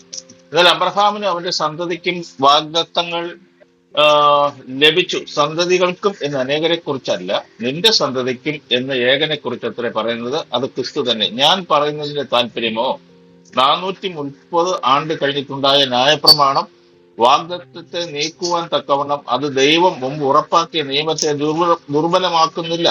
അവകാശം ന്യായപ്രമാണത്താലെങ്കിൽ വാഗ്ദത്തത്താൽ അല്ല വരുന്നത്. അബ്രഹാമിനോ ദൈവം അതിനെ വാഗ്ദത്തം മൂലം നൽകി. എന്നാൽ ന്യായപ്രമാണം എന്തിന്? വാഗ്ദത്തം ലഭിച്ച സന്തതി വരുവോളം അത് ലംഘനങ്ങൾ നിമിത്തം കൂട്ടിച്ചേർത്തതും ദൂതന്മാർ മുഖാന്തരം മധ്യസ്ഥന്റെ കയ്യിൽ ഏൽപ്പിച്ചതും അത്രേ. ഒരുത്തൻ മാത്രമെങ്കിൽ മധ്യസ്ഥൻ വേണ്ടി വരികയല്ല, ദൈവമോ ഒരുത്തൻ മാത്രം. എന്നാൽ ന്യായപ്രമാണം ദൈവ വാഗ്ദത്തങ്ങൾക്ക് വിരോധമോ ഒരു നാളുമല്ല. ജീവിപ്പാൻ കഴിയുന്ന ഒരു ന്യായപ്രമാണം നൽകിയിരുന്നുവെങ്കിൽ ന്യായപ്രമാണം വാസ്തവമായ നീതിക്ക് ആധാരമായിരുന്നു. എങ്കിലും വിശ്വസിക്കുന്നവർക്ക് വാഗ്ദത്തം യേശുക്രിസ്തുവെങ്കിലും വിശ്വാസത്താൽ ലഭിക്കേണ്ടതിന് തിരുവഴുത്ത് എല്ലാവരെയും പാപത്തിന് കീഴിൽ അടച്ചു കളഞ്ഞു. വിശ്വാസം വരും മുമ്പേ നമ്മിൽ വെളിപ്പെടുവാനിരുന്ന വിശ്വാസത്തിനായിക്കൊണ്ട് ന്യായപ്രമാണത്തിന് കീഴിൽ അടച്ചു സൂക്ഷിച്ചിരുന്നു. അങ്ങനെ നാം വിശ്വാസത്താൽ നീതീകരിക്കപ്പെടേണ്ടതിന് ന്യായപ്രമാണം ക്രിസ്തുവിന്റെ അടുക്കിലേക്ക് നടത്തുവാൻ നമുക്ക് ശിശുപാലകനായി ഭവിച്ചു. വിശ്വാസം വന്ന ശേഷമോ നാം ഇനി ശിശുപാലകന്റെ കീഴിലല്ല, ക്രിസ്തു യേശുവിലെ വിശ്വാസത്താൽ നിങ്ങളെല്ലാവരും ദൈവത്തിന്റെ മക്കളാകുന്നു. ക്രിസ്തുവിനോട് ചേരുവാൻ സ്നാനമേറ്റിരിക്കുന്ന നിങ്ങളെല്ലാവരും ക്രിസ്തുവിനെ ധരിച്ചിരിക്കുന്നു. അതിൽ യഹൂദനും യവനനുമെന്നില്ല, ദാസനും സ്വതന്ത്രനുമെന്നില്ല, ആണും പെണ്ണുമെന്നുമില്ല, നിങ്ങൾ എല്ലാവരും ക്രിസ്തു യേശുവിൽ ഒന്നത്രേ. ക്രിസ്തുവിനുള്ളവരെങ്കിലോ നിങ്ങൾ അബ്രഹാമിന്റെ സന്തതിയും വാഗ്ദത്ത പ്രകാരം അവകാശികളുമാകുന്നു. ആയിട്ട് ഒരു വാക്യം കൂടെ വായിക്കാം. 4-ാം അധ്യായം ഒരു വാക്യം കൂടെ. അവകാശി സർവത്തിന്റെ യജമാനനെങ്കിലും ശിശുവായിരിക്കുന്നിടത്തോളം ദാസനെക്കാട്ടിൽ ഒട്ടും വിശേഷതയുള്ളവനല്ല. അപ്പോ സേനാപതിക്ക് കാര്യങ്ങൾ മനസ്സിലായോ? അതായത് സേനാപതി ഇത്രയേ ഉള്ളൂ. It's a big picture. നിങ്ങൾ ഈ പിക്ചർ മനസ്സിലാക്കാൻ വേണ്ടി ഒരുപാട് ആളുകൾ ബൈബിൾ മനസ്സിലാക്കാനൊക്കെ കടന്ന് കുഴയുന്നുണ്ട്. ഇത്രയൊന്നും പ്രയാസമില്ല ബൈബിൾ മനസ്സിലാക്കാൻ. ദൈവം ഒരു മനുഷ്യനെ വിളിച്ചു. അതായത് ദൈവം ആദ്യം ഒരു മനുഷ്യനെ വിളിച്ചു, അത് ആദം. ആദമിലൂടെ ഈ ഭൂമിയെ മുഴുവൻ ബ്ലസ് ചെയ്യാനായിരുന്നു ദൈവിക പദ്ധതി. അതുകൊണ്ടാണ് ആദമിനോട് പറഞ്ഞത്. ആദമിനെ ദൈവം വിളിച്ചിട്ട് സേനാപതി വായിച്ചിട്ടുണ്ടോ? ആദമിനെ തോട്ടത്തിൽ വേല ചെയ്യേണ്ടതിന് ആക്കിയെന്ന് വായിച്ചിട്ടുണ്ടോ സേനാപതി? മൈക്ക് മ്യൂട്ടാ സേനാപതി. വായിച്ചിട്ടുണ്ട്. എന്ത് വേലയാ ആദം ചെയ്യണ്ടേ? അത് എന്താണെന്ന് ആ ബൈബിളിനകത്ത് കാണുന്നില്ല. കൃഷി ചെയ്യാനും അതൊക്കെ വേണ്ടി അവരവിടെ പാർപ്പിച്ചു എന്നല്ലേ സഹോദര. ഇവിടെ ആളുകളെല്ലാം ചിന്തിക്കുന്ന ആദത്തിന്റെ ഏദൻ തോട്ടം ഭയങ്കര ഉഗ്രനായിരുന്നു, സെൽഫ് സഫീഷ്യന്റ് ആയിരുന്നു.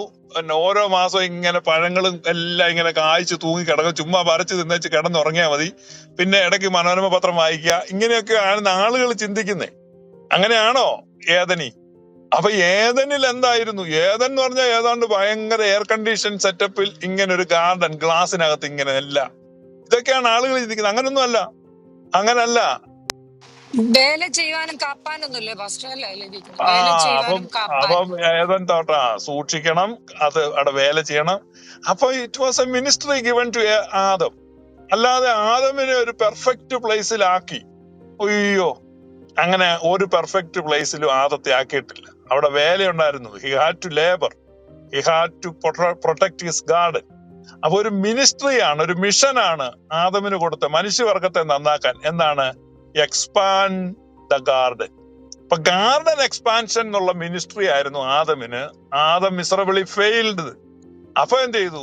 ആ മിനിസ്ട്രി സ്റ്റോപ്പ് ചെയ്തില്ല, അടുത്ത ആളെ വിളിച്ചു. അത് സെക്കൻഡ് കോള് പോവാണ്. അബ്രാമിനെ വിളിച്ചിട്ട് പറയാം, അബ്രാമേ, നിന്നിലൂടെ ഈ വർക്ക് കണ്ടിന്യൂ ചെയ്യാം. അപ്പൊ അബ്രാമിന്റെ സീഡിനാണ് പ്രോമിസ് കൊടുക്കുകയാണ്. ആ സെയിം മിനിസ്ട്രി യേശുക്രിസ്തുവിലൂടെ കണ്ടിന്യൂ. അതുകൊണ്ടാണ് യേശുക്രിസ്തുവിനെ സെക്കൻഡ് ആദം, ലാസ്റ്റ് ആദം എന്ന് വിളിക്കുന്നത്. അപ്പൊ അതുകൊണ്ട് നിങ്ങൾ മനസ്സിലാക്കേണ്ടത് ബൈബിളിന്റെ സെൻട്രൽ ടീം യേശുക്രിസ്തുവാണ്. നിങ്ങള് ആദം, ഏബ്രഹാം, യേശു, അങ്ങനെ അങ്ങോട്ട് പോകുന്നത്. അപ്പൊ ഇങ്ങനെ അങ്ങോട്ട് മനസ്സിലാക്കി കഴിയുമ്പോൾ നിങ്ങളുടെ കൺഫ്യൂഷൻസ് എല്ലാം മാറും. വളരെ എളുപ്പം കാര്യങ്ങൾ മനസ്സിലാവും. ഇനി സേനാപതിക്ക് എന്തെങ്കിലും ചോദ്യം ഉണ്ടെങ്കിൽ ചോദിക്കുക. ഒരു കാര്യം മാത്രമേ ഉള്ളൂ, ചോദിക്കുന്ന ചോദ്യം വളരെ ഷാർപ്പായിരിക്കണം. എങ്കിൽ മാത്രമേ എനിക്ക് ഉത്തരം പറയാൻ പറ്റുള്ളൂ. ചുമ്മാ അവ്യക്തമായ ചോദ്യങ്ങൾ ചോദിച്ചിട്ട് കാര്യമില്ല. എനിക്ക് മനസ്സിലായിട്ടുണ്ട്. ഈ അതായത് ശരിക്കും പറഞ്ഞു കഴിഞ്ഞാൽ നമ്മൾ മനസ്സിലാക്കേണ്ടത് ആദം, അബ്രഹാം, യേശു, ഈ മൂന്ന് വിശുദ്ധ വ്യക്തികളിലൂടെ കടന്നു വരുന്ന ദൈവവചന പ്രഘോഷണങ്ങളും ദൈവവചനങ്ങളും അവരുടെ ജീവചരിത്രങ്ങളും പിന്നീട് വരുന്ന പൗലോസ് അപ്പോസ്തലന്റെ മേൽനോട്ടത്തിൽ യേശുക്രിസ്തുവിൽ നിന്ന് ലഭിച്ച അരുളപ്പാടുകൾ അനുസരിച്ച് മുന്നോട്ട് കൊണ്ടുപോകേണ്ട ഒരു കാര്യമാണ് ഈ ക്രിസ്ത്യാനിറ്റി അല്ലെങ്കിൽ വിശ്വാസം എന്നാണ് ഷിബു പാസ്റ്റർ ഇപ്പൊ പറഞ്ഞു വന്നതിന്റെ ചുരുക്കരൂപം. അത് അത്ര പെർഫെക്റ്റ് അല്ല, ഏറെക്കുറെ എന്ന് വേണേ പറയാം. എന്നാലും സേനാപതിക്ക് അത്രയും മനസ്സിലായല്ലോ. ഓക്കെ, മനസ്സിലായി. എങ്കിലും ഇത്രയെങ്കിലും മനസ്സിലാക്കാൻ ഇപ്പോഴെങ്കിലും സാധിച്ചല്ലോ എന്നുള്ള ഒരു ഒറ്റ ഇതുണ്ട്. അപ്പൊ ഇനി എനിക്ക് ആ രീതിയിലുള്ള യാതൊരു കൺഫ്യൂഷൻസും ഇല്ല. പക്ഷേ വേറൊരു കാര്യമുണ്ട്. ഈ പറയുന്ന സഭകളിലൊക്കെ പഠിപ്പിക്കുന്ന പഠിപ്പീരും ഈ പറയുന്ന ഈ ആദം മുതൽ അബ്രഹാം വരെ വന്ന് കടന്ന ശേഷം യേശുക്രിസ്തുവിലൂടെ പൂർത്തീകരിക്കപ്പെട്ട ഈ രക്ഷാകര ദൗത്യത്തെ വളരെ വ്യക്തമായ രീതിയിൽ ആരും ഒരു സ്ഥലത്തും പറഞ്ഞു കൊടുക്കുന്നില്ല ഷിബു പാസ്റ്ററെ. അതാണ് അതിന് ഞാൻ എന്ത് ചെയ്യണം സോര? ഇങ്ങനെ എപ്പോഴെങ്കിലും ഡിബേറ്റോ അല്ലെങ്കിൽ ചോദ്യോത്തര വേളയോ സംഘടിപ്പിച്ചു കഴിഞ്ഞാൽ ഒത്തിരി ആളുകൾക്ക് ഈ പറയുന്ന സോയി പാസ്റ്റർ ഞാനൊക്കെ ഒത്തിരി ഇപ്പൊ ഒരു വർഷത്തോളമായിട്ട് പല റൂമിൽ പല കാര്യങ്ങളെ കുറിച്ച് സംസാരിച്ചിട്ടുണ്ട്. നമ്മുടെ നാട്ടില് ഇപ്പൊ ഈ വിയറ്റ്നാം ചക്കയുണ്ട്, നിങ്ങൾ കണ്ടിട്ടുണ്ടോ? വിയറ്റ്നാം പ്ലാവ് കേട്ടിട്ടുണ്ട്, കണ്ടിട്ടില്ല. 1.5 വർഷം കൊണ്ട് കായ്ക്കും. അങ്ങ് നിലം തൊട്ട് ഇങ്ങനെ കായ്ച്ചു കിടക്കും. ചെറിയ ഒരു തൈ വലുപ്പത്തിൽ തന്നെ വലിയ ചക്കയൊക്കെ കായ്ക്കുന്നു. ഇപ്പൊ നാട്ടിൽ വ്യാപകമാവുക. പഴയ ഇന്ത്യയൊക്കെ കാലത്ത് പ്ലാവ് എന്നൊക്കെ പറഞ്ഞ് അങ്ങ് എത്താക്കൊമ്പത്ത് ഇങ്ങനെ ചക്ക കിടക്കും. താഴെ നിന്ന് കൊതിയോടെ നോക്കും, ആരെങ്കിലും ചക്ക ഇടാൻ ആരെങ്കിലും കിട്ടിയിരുന്നെങ്കിൽ ഇടായിരുന്നു എന്നൊക്കെ പറയും. ഇപ്പൊ നമ്മുടെ നാട്ടില് ഇത് വ്യാപകമായി. ചോദിക്കുകയാണ്, ഇതൊക്കെ കുറെ ഒരു 50 കൊല്ലം മുമ്പ് ഈ പ്ലാവ് കൊണ്ട് വെക്കാൻ മേലായിരുന്നോ എന്ന് ചോദിക്കുന്നതിനകത്ത് അർത്ഥമുണ്ടോ? എന്റെ അമ്മൂമ്മയുടെ കാലത്ത് എന്തുകൊണ്ട് ഈ പ്ലാവ് ഇല്ലായിരുന്നു? അവരിപ്പോ ഗ്ലോറിയസ് ഗോസ്പൽ എന്ന് പറഞ്ഞു കഴിഞ്ഞാൽ ഇപ്പൊ 4 കൊല്ലമായിട്ടല്ലേ ഇത് വന്നത്. ഇതിപ്പോ വിയറ്റ്നാം പ്ലാവ് വന്ന പോലെ വന്നിരിക്കുന്ന. നിങ്ങൾക്ക് വേണേ ഒരെണ്ണം മേടിച്ച് വിറ്റത്ത് വെച്ചു. ഇല്ല, ഞാൻ ആ പ്ലാവിന്റെ വിത്തും ഇതൊക്കെ നടുന്നതും കായ്ക്കുന്നതും പൂക്കുന്നതൊക്കെ കേട്ടും കണ്ടും അത്യാവശ്യമൊക്കെ പഠിച്ചു വരുന്നുണ്ട്. അപ്പൊ ഒരു പ്ലാവ് സ്വന്തമാക്കുക, അഭിമാനിക്കുക. പോയിച്ചാനൊക്കെ 2 എണ്ണം വെച്ചിരിക്കുന്നത്, 2 എണ്ണം. പക്ഷെ എന്നാൽ ഈ സോയി പാസ്റ്ററുടെ ഈ ബൈബിൾ വ്യാഖ്യാനവും ഷിബു പാസ്റ്ററുടെ ബൈബിൾ വ്യാഖ്യാനം രണ്ട് സൈഡിലേക്കാ പോകുന്നത്. അതൊരു ചെറിയൊരു നിങ്ങൾ രണ്ടുപേരും കൂടെ എന്തെങ്കിലും ഒന്നിച്ച് ഏതെങ്കിലും ഒരു തീരുമാനത്തിൽ എത്തിക്കഴിഞ്ഞാൽ AD 70 അവസാനിച്ചു എന്ന് പറയുന്ന ഞങ്ങള് നസീറും ഉമ്മറുമാണ്, ഒരുമിച്ച് പോകത്തില്ലേ? ഒരു സിനിമയിൽ കാണുമെന്നേ ഉള്ളൂ. രണ്ടും വില്ലന്മാരല്ലേ? അപ്പൊ ചില സമയത്ത് വില്ലനാവും. രണ്ട് വ്യത്യസ്തരുണ്ടായാലേ ഡയലോഗ് നടക്കത്തുള്ളൂ, അറിയാവോ? രണ്ടുപേരും എല്ലാരും ഒരുപോലെ പിന്നെ മൗനതയായിരിക്കും. അല്ല, ഈ അങ്ങനെ ഞാനൊരു ചെറിയൊരു കിട്ടുണ്ടി ഒറ്റ സെക്കൻഡ്. അതായത് യേശയ്യാ പ്രവാചകന്റെ പുസ്തകത്തിൽ ഈ 61-ാം അധ്യായത്തില് പറയുന്ന ഒരു വചനം ഞാൻ വായിക്കാം. അത് ഒറ്റ അവസാനത്തെ ഒരു വചനഭാഗമാണ്. ഒന്ന് തെറ്റിദ്ധരിക്കണ്ട, ജസ്റ്റ് ഒരു സെക്കൻഡ്, ഒന്ന് ക്ഷമിക്കണേ. യേശയ്യാ പ്രവാചകന്റെ പുസ്തകം യേശയ്യാ 61:1 തോന്നുന്നു. അതായത് ഇതിനകത്ത് പറയുന്നത്, ദൈവമായ കർത്താവിന്റെ ആത്മാവ് എൻ്റെ മേലുണ്ട്, പീഡിതരെ സദ്വാർത്ത അറിയിക്കുന്നതിന് അവിടുന്ന് എന്നെ അഭിഷേകം ചെയ്തിരിക്കുന്നു. 2-ാമത്തെ വചനം, ഹൃദയം തകർന്നവരെ ആശ്വസിപ്പിക്കാനും തടവുകാർക്ക് മോചനവും ബന്ധിതർക്ക് സ്വാതന്ത്ര്യവും പ്രഖ്യാപിക്കാനും കർത്താവിന്റെ കൃപാവത്സരവും നമ്മുടെ ദൈവത്തിന്റെ പ്രതികാര ദിനവും പ്രഘോഷിക്കാനും വിലപിക്കുന്നവർക്ക് സമാശ്വാസം നൽകാനും എന്നെ അയച്ചിരിക്കുന്നു. പിന്നീട് 3-ാമത്തെ വചനം കൂടെ ഞാൻ വായിക്കാം. സിയോനിൽ വിലപിക്കുന്നവർ കർത്താവ് നട്ടുപിടിപ്പിച്ച നീതിയുടെ ഓക്കുമരങ്ങൾ എന്ന് വിളിക്കപ്പെടാനും അവിടുത്തെ മഹത്വം പ്രകീർത്തിക്കപ്പെടാനും വേണ്ടി അവർക്ക് വെണ്ണീറിനു പകരം പുഷ്പമാല്യവും വിലാപത്തിന് പകരം ആനന്ദത്തിന്റെ തൈലവും തളർന്ന മനസ്സിന് പകരം സ്തുതിയുടെ മേലങ്കിയും നൽകാൻ അവിടുന്ന് എന്നെ അയച്ചിരിക്കുന്നു. ഇത് വായിച്ചപ്പോ എനിക്കൊരു പിടിയും കിട്ടിയില്ല. അത് ലൂക്കാ സുവിശേഷം 4-ാം അധ്യായം വായിച്ചാൽ മതി. ഈ ഭാഗം യേശു ക്രിസ്തു ഉദ്ധരിക്കുന്നു. കർത്താവായ യേശുവിന്റെ വരവിനെ സംബന്ധിച്ച ഒരു പ്രവചനം യെശയ്യാവ് നടത്തുന്നതാണ്. പക്ഷെ അങ്ങനെയാണെങ്കിൽ ആ അത്രേ ഉള്ളൂ. വചനങ്ങളിൽ എഴുതിയ കാര്യങ്ങൾ ഏതെങ്കിലും തരത്തിൽ അവിടെ പൂർത്തീകരിക്കപ്പെടുകയോ സംഭവിക്കുകയോ ചെയ്യണ്ടേ? ചെയ്തല്ലോ. ദൈവത്തിന് ഈ വാക്യം ലൂക്കാ സുവിശേഷം 4-ാം അധ്യായത്തിൽ യേശു വായിക്കുന്നുണ്ട്. വായിച്ചിട്ട് പറയുന്നുണ്ട് ഇത് പൂർത്തിയായിരിക്കുന്നു. അതെ. പക്ഷെ അങ്ങനെയാണെങ്കിൽ ഒരു പ്രശ്നം. പിന്നെ ഇടയ്ക്ക് 2-ാം വാക്യം പറയുന്നത് ഹൃദയം തകർന്നവരെ ആശ്വസിപ്പിക്കാനും തടവുകാർക്ക് മോചനവും ബന്ധിതർക്ക് സ്വാതന്ത്ര്യവും പ്രഖ്യാപിക്കാൻ കർത്താവിന്റെ കൃപാവത്സരവും നമ്മുടെ ദൈവത്തിന്റെ പ്രതികാര ദിനവും പ്രഘോഷിക്കാനും വിലപിക്കുന്നവർക്ക് സമാശ്വാസം നൽകാനും എന്നെ അയച്ചിരിക്കുന്നു എന്ന് പറയുന്നുണ്ട്. പക്ഷെ ഈ എങ്ങനെയാ നമുക്ക് യേശുക്രിസ്തുവിൽ പൂർത്തിയായി എന്ന് മനസ്സിലാക്കാൻ പറ്റുമോ? അപ്പൊ യേശുക്രിസ്തു ലൂക്കാ സുവിശേഷത്തിൽ വായിക്കുമ്പോ പ്രതികാരം എന്നുള്ളത് വായിക്കുന്നില്ല. അപ്പൊ യെശയ്യാവ് പറഞ്ഞെങ്കിലും അത് പറഞ്ഞത് മുഴുവനല്ല. കാരണം ഭാഗികമായിട്ട് മാത്രമേ പ്രവാചകന്മാര് പറഞ്ഞിട്ടുള്ളൂ. പ്രവാചകന്മാര് പറഞ്ഞ എല്ലാം ആ സിറ്റീസ് എടുക്കണ്ട, അതെങ്ങനെ എടുക്കണമെന്ന് യേശുക്രിസ്തു കാണിച്ചിട്ടുണ്ട്. ദൈവത്തിന്റെ പ്രസാദ വർഷവും പിന്നെ പ്രതികാര ദിവസവും കൂടെ പ്രസിദ്ധമാക്കുമെന്ന് യെശയ്യാവ് അങ്ങ് പ്രതീക്ഷിക്കുകയാണ്. അപ്പൊ പക്ഷെ യേശുക്രിസ്തു എന്റെ അത്ഭുത പുരുഷനാണ്. യേശു വന്നിട്ട് വായിക്കുമ്പം പ്രതികാരം എന്നുള്ള ഭാഗം വായിച്ചില്ല.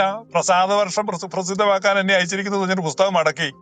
പ്രതികാര ദിവസം കർത്താവിന്റെ യേശുക്രിസ്തു അല്ല പ്രതികാരം ചെയ്യുന്നത്.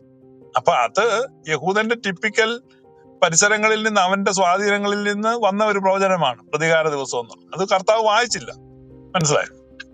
പക്ഷെ കർത്താവ് അവിടെ വായിച്ചില്ല എന്ന് വെച്ചുകൊണ്ട് അപ്പൊ ആ ബൈബിൾ വചനങ്ങളിൽ കർത്താവ് വായിച്ചില്ലെങ്കിൽ പിന്നെ അതെ, നിങ്ങളിപ്പോ ഒരു പ്രോജക്റ്റ് ഉണ്ടാക്കി നിങ്ങളുടെ മുതലാളിയുടെ കൊടുക്കുകയാണ്. അപ്പൊ മുതലാളി എടുത്തിട്ട് അത് 2 വെട്ടി ബാക്കി സൈൻ ചെയ്ത് കഴിഞ്ഞാൽ എന്താണ്? മുതലാളി സൈൻ ചെയ്തത് മാത്രമേ നടക്കാവൂ. നിങ്ങൾ അവിടെ സബ്മിറ്റ് ചെയ്തതിന് കാര്യമൊന്നും യേശുക്രിസ്തുവിന്റെ അപ്രൂവൽ ഇല്ല. അപ്പൊ അങ്ങനെയാണെങ്കിൽ പഴയ നിയമ പുസ്തകങ്ങളിൽ എഴുതപ്പെട്ട വചനങ്ങളൊക്കെ പരിശുദ്ധാത്മാവിൽ നിവേശിതമായി എഴുതപ്പെട്ടതാകാൻ സാധ്യത ആയിരിക്കില്ലേ? ഇല്ലെങ്കിൽ ആണോന്ന് നമുക്ക് എങ്ങനെ വിശ്വസിക്കാൻ പറ്റും? പൂർത്തീകരിക്കപ്പെടേണ്ട എബ്രായ ലേഖനം 1:1 വായിര്. വായിക്കാം. ഒന്നും കൂടെ നോക്കട്ടെ. എബ്രായർ 1:1. ഓക്കെ, എബ്രായർ 1:1 വായിക്കാം.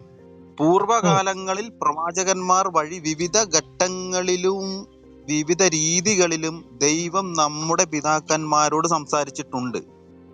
എന്നാൽ ഈ അവസാന നാളുകളിൽ തന്റെ പുത്രൻ അവിടുന്ന് നമ്മോട് സംസാരിച്ചിരിക്കുന്നു. അവനെ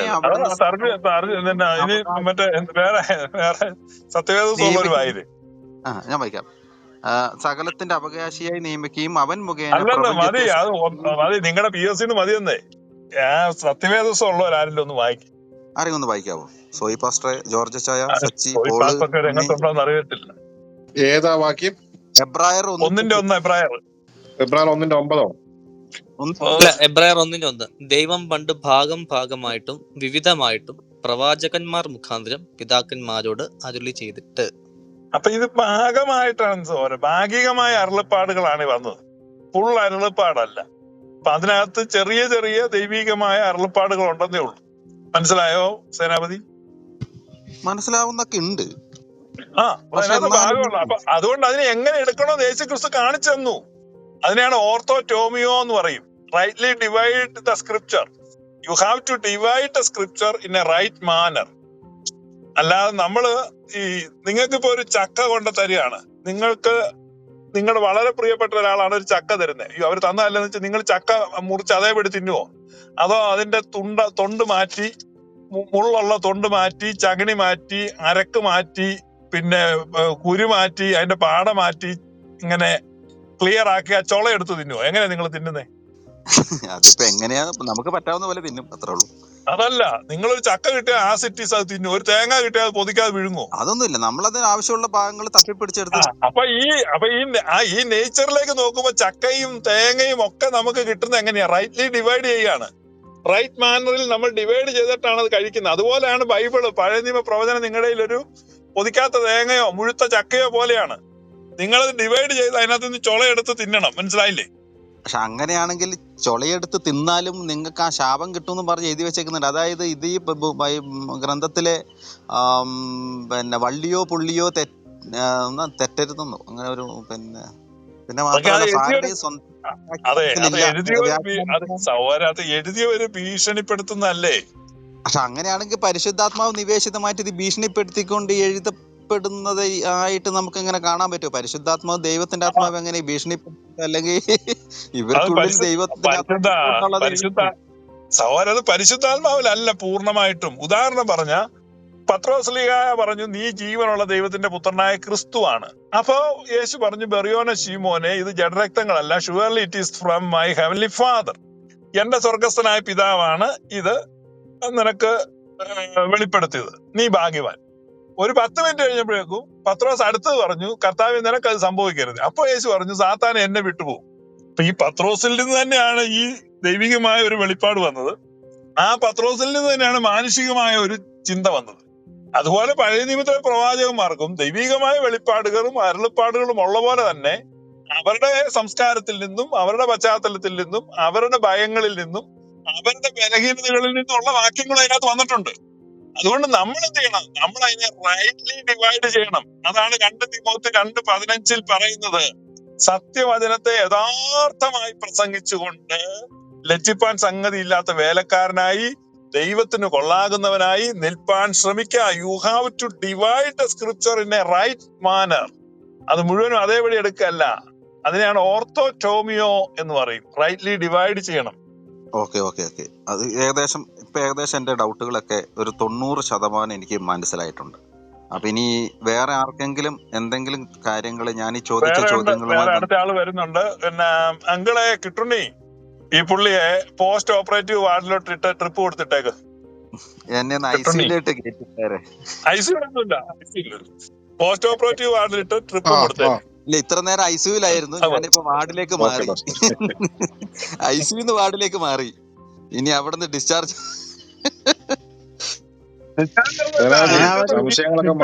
ആശുപത്രി സ്റ്റാഫായിട്ട് നിയമിക്കാൻ പോവാ. സേനാപതി ശിവചാൻ വരുന്നതിന് മുമ്പ് ഞാൻ പറഞ്ഞില്ലേ, നമ്മുടെ പൗലോസപ്പോസ്തലൻ അപ്പം തന്നതോ വീഞ്ഞ് പകർന്നു തന്നോ ഒന്നും അല്ല പുള്ളി പറഞ്ഞെന്ന് പറഞ്ഞല്ലോ. അപ്പൊ ശിവചാൻ അത് ശക്തമായിട്ട് വിവരിച്ചല്ലോ. നമ്മളെയൊക്കെ സ്റ്റാർ ആയിട്ട് കാണുന്നു, മണലായിട്ടല്ല. ഉണ്ടല്ലോ, പ്രത്യേകമായ തെരഞ്ഞെടുപ്പാണ് പൗലോസപ്പോസ്തലൻ, അതൊക്കെ വിവരിച്ചല്ലോ. ഇനി താങ്കൾ പല സംഭവങ്ങളും വീണ്ടും ആദ്യം തൊട്ട് ഒന്നുകൂടെ വായിക്കുക, അപ്പൊ ക്ലിയർ ആയിട്ടുള്ള ഇത് കിട്ടും. സക്കായിയുടെ വീട്ടിൽ ചെല്ലും പറഞ്ഞു, ഇവൻ അബ്രഹാമിന്റെ സന്തതി ആയതുകൊണ്ട് അനുഗ്രഹം വന്നു എന്നൊക്കെ. അവിടെ അബ്രഹാം വഴി യേശു ക്രിസ്തു അനുഗ്രഹിക്കുന്നതും ശിവചാൻ പറഞ്ഞതിന് വ്യാപകമായ സംഗതികൾ ബൈബിളിൽ കിടക്കുന്നതായിട്ട് താങ്കൾക്ക് വീണ്ടും കാണാനായിട്ട് കഴിയും. അപ്പൊ ഇതൊക്കെ റിവ്യൂ ഒന്നും തോന്നരുത്. ആശുപത്രിയിൽ അറ്റൻഡർമാര് വരട്ടുന്ന കണ്ടിട്ടില്ലേ ഓപ്പറേഷൻ കഴിഞ്ഞ രോഗികളെ? ഇനിയെങ്കിലും മര്യാദക്കൊക്കെ ഇരുന്നോണം, കണ്ടുപിടിക്കാനൊന്നും. അതെ, ന്യൂറോളജിയും മോർച്ചറിയും കൈകാര്യം ചെയ്യുന്ന കോശിച്ചാനാട്ടോ. ഞാൻ റിപ്പോർട്ടറാണ് കേട്ടോ, എഴുതുന്ന ആളാ. മോർച്ചറിയൊക്കെ കോശിച്ചാന്റെ നേരത്തിനൊക്കെ വേണം ഞാൻ വരാം കേട്ടോ. ഇടയ്ക്ക് ജൂനിയർ ഡോക്ടർമാർ അറ്റൻഡർന്ന് വിളിച്ചു ശിവച്ചാൻ. ഇനി പറ്റൂല, അറ്റൻഡർ മാപ്പിള. അതായത് എന്റെ ശരിക്കുള്ള രോഗം എന്താണെന്ന് അറിയാതെ രോഗത്തിന്റെ ചില ലക്ഷണങ്ങൾ മാത്രമേ ഞാനിവിടെ പറഞ്ഞുള്ളൂ. അപ്പൊ തന്നെ ഞാൻ ഐസിയുന്ന് മാറി. അതെ, അങ്ങനെയാണ്. ഈ സൈക്കാട്രിക് വാർഡും മോർച്ചറിയൊക്കെ കോശിച്ചാന കൈകാര്യം ചെയ്യണം സാധാരണ. എന്റെ പൊന്നുമോനെ, കോശിച്ചായൻ എന്നെ ഇങ്ങോട്ട് തിന്ന് തീർക്കും. കോശിച്ചായ ദയവ് ചെയ്ത് തൈലം പുരട്ടി വിട്ടേക്കാൻ. ആ വാർഡിൽ പോവല്ലേ കേട്ടോ, ആ വാർഡിൽ പോവല്ലേ, കറണ്ട് അടിപ്പിക്കും പല്ലിനിടെ കമ്പി വെച്ച്. കോശിച്ചായൻ കറണ്ടല്ല അടിപ്പിക്കുന്നേ, പുള്ളി നല്ല എന്താ പറയാ, നല്ല 110 വോൾട്ട് ഷോക്ക് അടിപ്പിക്കുന്ന ആളാ.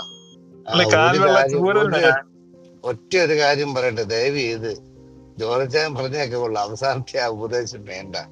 ഇതാദ്യം മുതൽ വീണ്ടും ഇരുന്നുകൊണ്ട് വായിച്ച് വീണ്ടും നിങ്ങൾ ഭ്രാന്ത് പിടിക്കരുത്. നിങ്ങൾ വേണ്ട സാധനം മാത്രമേ എടുത്ത് തിന്നാവുള്ളൂ. ഇനി മുതൽ എന്നാൽ ആദ്യം മുതൽ ഞാൻ ഒന്നുകൂടെ പഠിച്ചേക്കാന്ന് പറഞ്ഞാൽ ഒരു 2 മാസം കഴിയുമ്പോൾ വീണ്ടും ഇതേ പരുവത്തിൽ ഇവിടെ വരും. കിട്ടിയ വെളിച്ചത്തിൽ കറക്റ്റ് ആയിട്ടുള്ള സാധനം മാത്രമേ കഴിക്കാവുള്ളൂ എന്ന് വിനീതമായി ഓർപ്പിക്കും.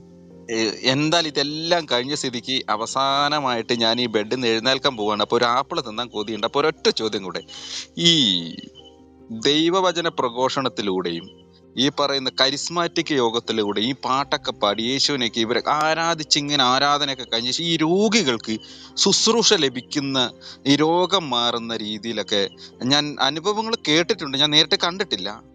അതെന്തൊരു അത്ഭുതമാണ് നടക്കുന്നത് എന്ന് ഈ മനുഷ്യ ശരീരത്തിലെ രോഗങ്ങൾ എല്ലാം തന്നെ നമ്മുടെ ബോഡിക്ക് തന്നെ ഹീൽ ചെയ്യാൻ പറ്റും. അത് ഐഡിയൽ കണ്ടീഷനിൽ, നമ്മൾ ഐഡിയൽ എൻവയോൺമെന്റിൽ ഇരിക്കാത്തത് കൊണ്ടാണ്.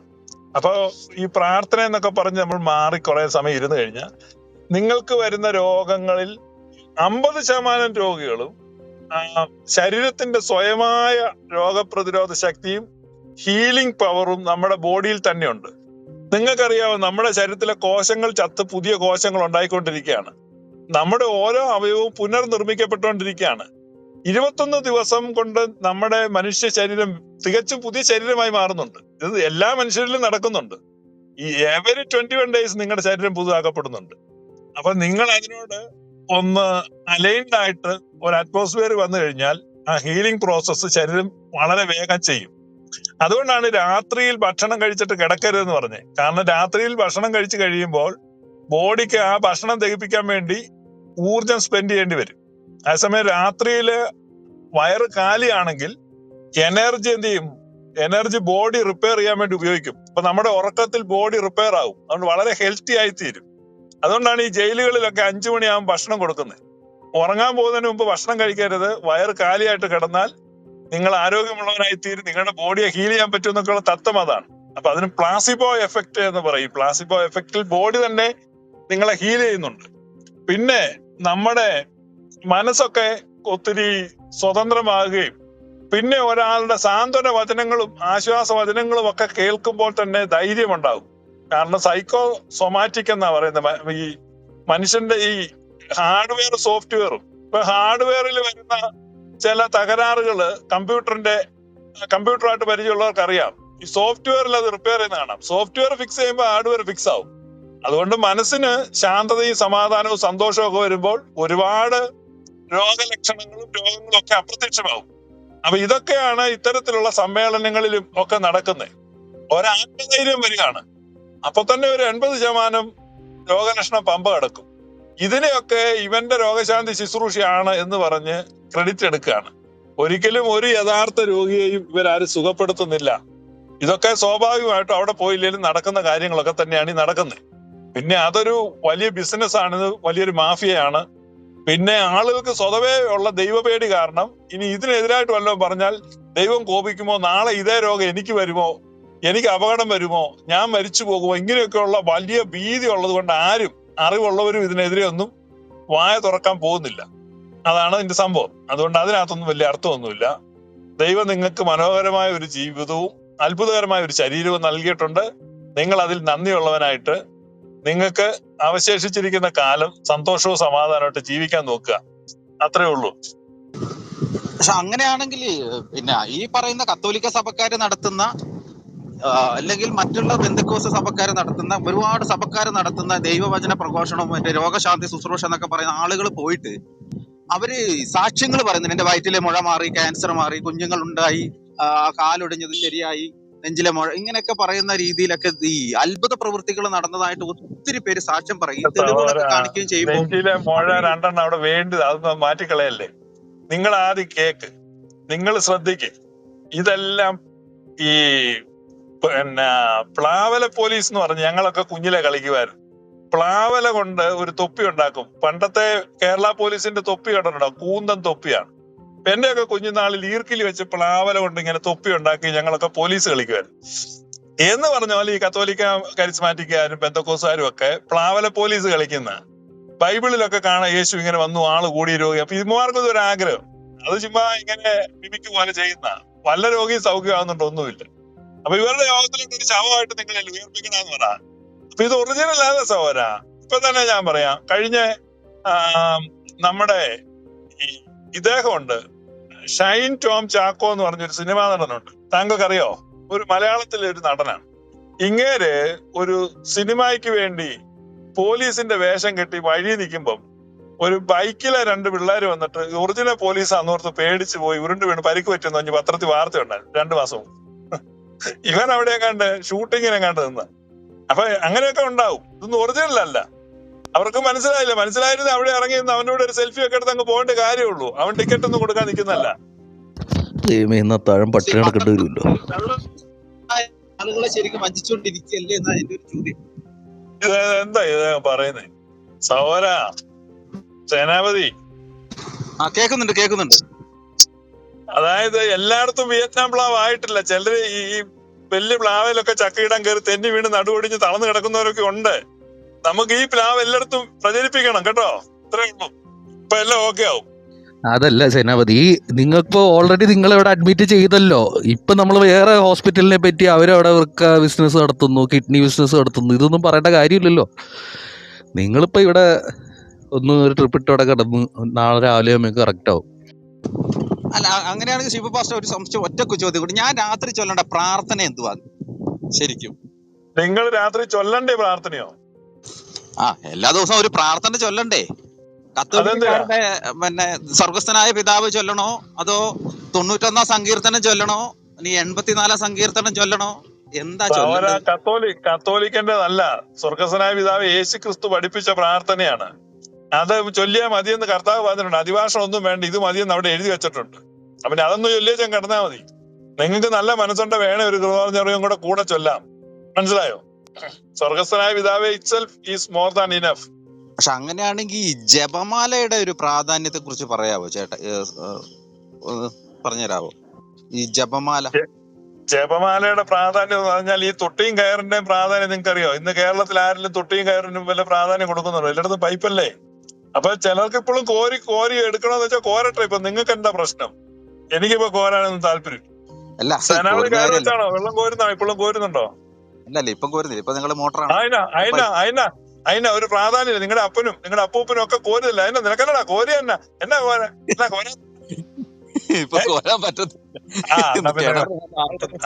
അത്രേ ഉള്ളൂ. കോരണ്ട. ഈ നന്മ നിറഞ്ഞ മറിയമേ ചൊല്ലുന്ന ഈ കൊന്ത വെച്ച് ചൊല്ലുന്നില്ല ശരിക്കും? 101 ജപമാല ചൊല്ലുന്നൊക്കെ ചൊല്ലുന്ന ആൾക്കാരുണ്ട്. ഞാനും ചൊല്ലിക്കൊണ്ടുണ്ട്. എന്റെ വൈഫിന്റെ കൂടെ കയറ്റിട്ട് ഞാൻ ചൊല്ലിയിട്ടുണ്ട്. ഈ ജപമാലയും ഈ പറയുന്ന സ്വർഗസ്ഥനായ പിതാവും ഒക്കെ കൂട്ടിയിണക്കിയിട്ട് ചൊല്ലുന്നത് കൊണ്ട് എന്തെങ്കിലും ബുദ്ധിമുട്ടുണ്ടോ? ആർക്ക് ബുദ്ധിമുട്ടുണ്ട്? എനിക്ക് ബുദ്ധിമുട്ടൊന്നുമില്ല. ആര് ചൊല്ലിയാല് എനിക്ക് എന്നാ ബുദ്ധിമുട്ട്? സേനാപതി അവസാനം നിങ്ങൾ ഇത് നിങ്ങൾക്ക് കിട്ടിയ ദൂതും ഇതെല്ലാം നിങ്ങൾ ഇത് അവസാനം ഇതിനകത്തൂടെ എല്ലാം കൊണ്ടുപോയി ഇത് കുളവാക്കാനായിട്ടാണോ എന്ന് എനിക്ക് അതല്ല. എന്താ വെച്ചാൽ ഞാനൊരു സംശയാലുവാ. കാരണം എനിക്ക് ഇങ്ങനെ ഓരോ ഡൗട്ടുകൾ.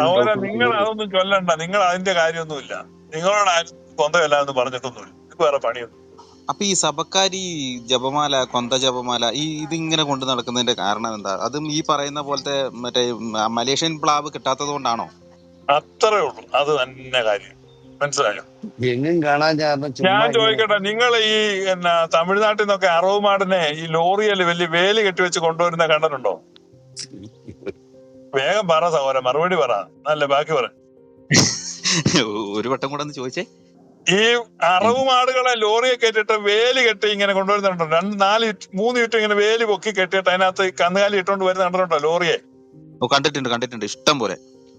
ആ വേലി ഇല്ല എന്നാ സംഭവിക്കും? വേലിയിൽ എന്നാ സംഭവിക്കും ചോദിച്ചാൽ ഒരു പക്ഷെ നമുക്ക് ചിലപ്പോ പുറത്തേക്കൊക്കെ തെറിച്ച് വീഴാം. ഇനി വരുമ്പോ ഒരു കാള പോലും കാണത്തില്ല. അതെ.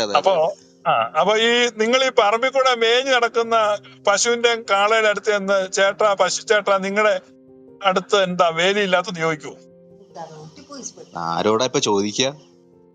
എടോ, നിലത്ത് നടക്കുന്ന കാളയ്ക്ക് ചുറ്റും അങ്ങനെ വേലി വെക്കേണ്ട കാര്യമുണ്ടോ? ഇല്ല. അപ്പൊ ലോറിയെ കയറ്റി എങ്ങോട്ടോ ഒരു ഉദ്ദേശത്തിന് കൊണ്ടുപോകുന്ന ആളുകൾക്കല്ലേ വേലി വേണ്ടേ? ഓ അങ്ങനെ. ഇപ്പോഴാണ് പിടി കിട്ടിയത്. സത്യം നിങ്ങളെ സ്വതന്ത്രമാക്കുകയും ചെയ്യും. മനസ്സിലായോ? ഇപ്പോഴാണ് സത്യം സ്വതന്ത്രമാക്കിയത്. ആ വഴിക്കാണ് പറയുന്നത്. അത്രയധികം വളഞ്ഞു ചുറ്റി അന്ന് നേരിട്ടൊക്കെ പറഞ്ഞാൽ പോരെ, ഇങ്ങനെ വളഞ്ഞു ചുറ്റി ഉദാഹരണം പറഞ്ഞു തരുന്ന കാര്യമുണ്ട്. നിങ്ങൾ അങ്ങനെ ഒരു അറുപതായിട്ട് ഫോണെ പോ. എനിക്ക് താല്പര്യമില്ല അറിവ് പാടാൻ. ഞാനിനി ഒരുത്തന്റെ അറിവ് പാടാവാൻ ഞാൻ പോകുന്നുമില്ല. അണ്ണാ നിലത്തൂടെ നടക്കത്രേ ഉള്ളൂ. നാളെ തന്നെ ഡിസ്ചാർജ് ചെയ്യാ. സേനാപതിയായിരുന്നു കാർഡിയക് അറസ്റ്റ് വന്നത്. കാർഡിയക് അറസ്റ്റ് പെട്ടെന്ന് വന്നു, അല്ല പെട്ടെന്ന് കിട്ടി. നിക്ക് എന്റെ തലച്ചോറ് ഓപ്പറേഷൻ ചെയ്തു, ഹൃദയം ഓപ്പറേഷൻ ചെയ്തു. ഇനി ഓപ്പറേഷൻ ചെയ്യാൻ ബാക്കിയുള്ളത് 2 കിഡ്നി മാത്രമാണ്. അതിന് ഞാൻ ഇച്ചിരി വെയിറ്റ് ചെയ്യാം. ജോർജ് ഒന്നും നിന്നേര്, ചിലപ്പോ ട്യൂബ് ഇടേണ്ടി വരും.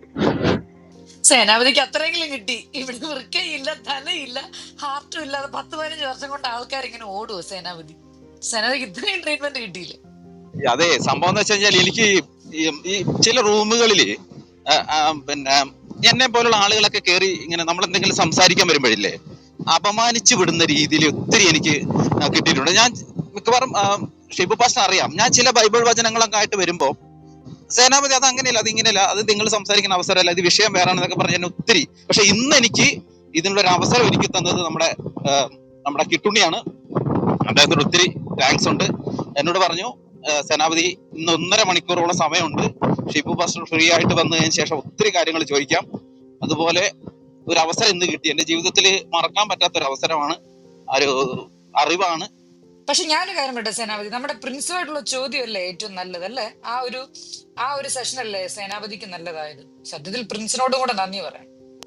അത് കഴിഞ്ഞല്ലേ സേനാപതി കുറച്ചും കൂടെ കുറെ ചോദ്യങ്ങളും. ഞാൻ പറയാം. അതായത് എന്റെ ജീവിതത്തിൽ ഏറ്റവും വലിയ ഡിസാസ്റ്റർ സിറ്റുവേഷൻസിലൂടെയാണ് ഞാൻ ഇപ്പൊ കടന്നു പോയിക്കൊണ്ടിരിക്കുന്നത്. 1 വർഷമായിട്ട് ഏറ്റവും തകർന്ന് പറഞ്ഞാൽ ഒരു തെറ്റും ചെയ്യാതെ ഒരു അന്ധമായിട്ടൊരു വിശ്വാസത്തിൽ പെട്ടുപോയത് കൊണ്ട് ജീവിതം മുഴുവൻ തകർന്നു എന്ന് പറയാൻ പറ്റില്ല, തകർന്നുപോയി.